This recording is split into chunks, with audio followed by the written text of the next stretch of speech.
Thank you, Mr. Speaker, sir. And I wish to acknowledge and thank the Honourable Member for the question raised regarding the Fiji Police Force's participation in peacekeeping missions, Mr. Speaker, sir. But before doing so, let me acknowledge government for the continued assistance it provides to the Fiji Police Force to enable it to deploy and of course be supported as well in the mission areas and of course to their families as well, Mr. Speaker, sir. And of course I wish to also acknowledge our men and women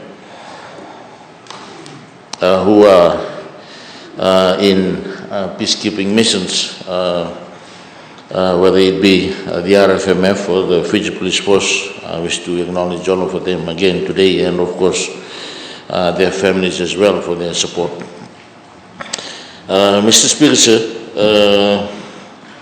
the Fiji Police Force's participation in UN peacekeeping has been ongoing since 1987, and Fiji remains committed as one of the 90 countries contributing to UN peacekeeping missions.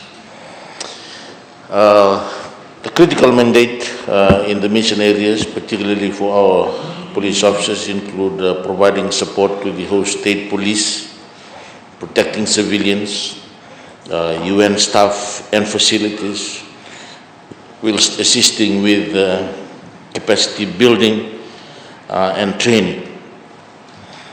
In exceptional circumstances, they are also given the responsibility for upholding and enforcing the law while rebuilding the host state's police institutions. I did mention yesterday, Mr. Speaker, that the first international course run at Black Rock was just completed last week on Tuesday, and I had the opportunity to do the official closing, and it was two separate courses, both run online and of course in the classrooms as well.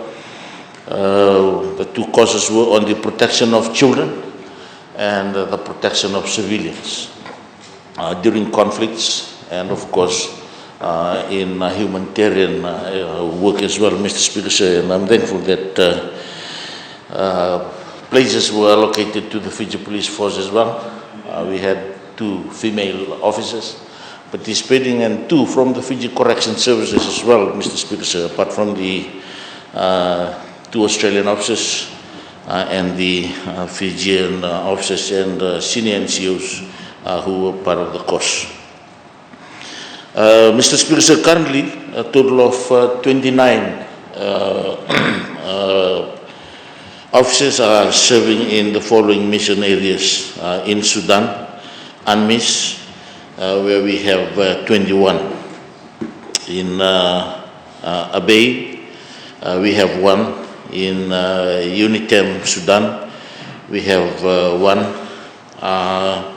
We also have police serving alongside their military comrades. In the MFO Sinai, we have 1. In Andof Golan Heights in Syria, we have 3.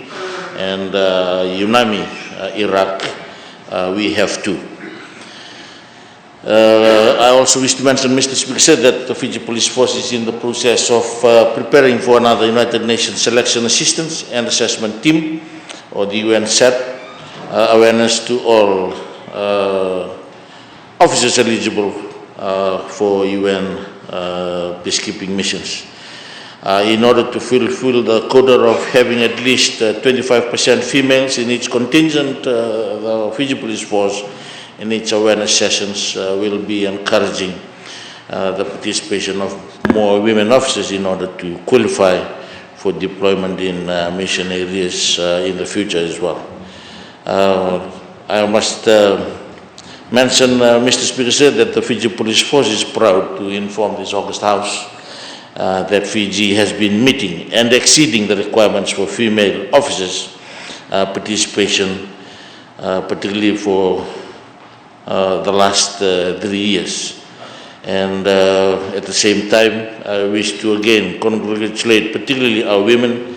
The standard has been set by Commissioner Buniwanga, who has moved on in her career, and she is now with the United Nations as Assistant Secretary General for Safety and Security for the United Nations, and we hope that more of our women, both in the military and the Fiji Police Force, will be given opportunities in the senior ranks, and of course move on to the United Nations as well, headquarters in New York.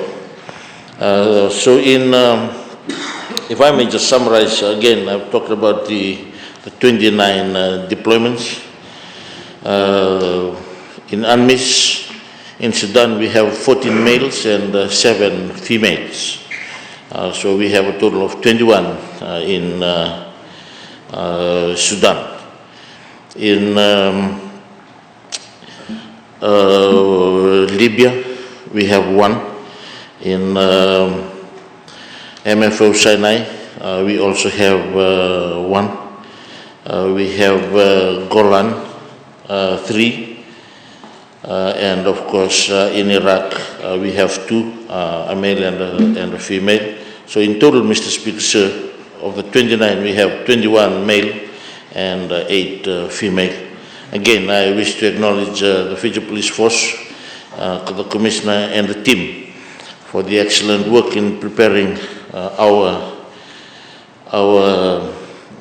men and women in the ranks for peacekeeping missions, and of course I acknowledge their families as well. It's not easy to be separated for a year, and I wish to acknowledge all their families for their support as well. Thank you, Mr. Speaker.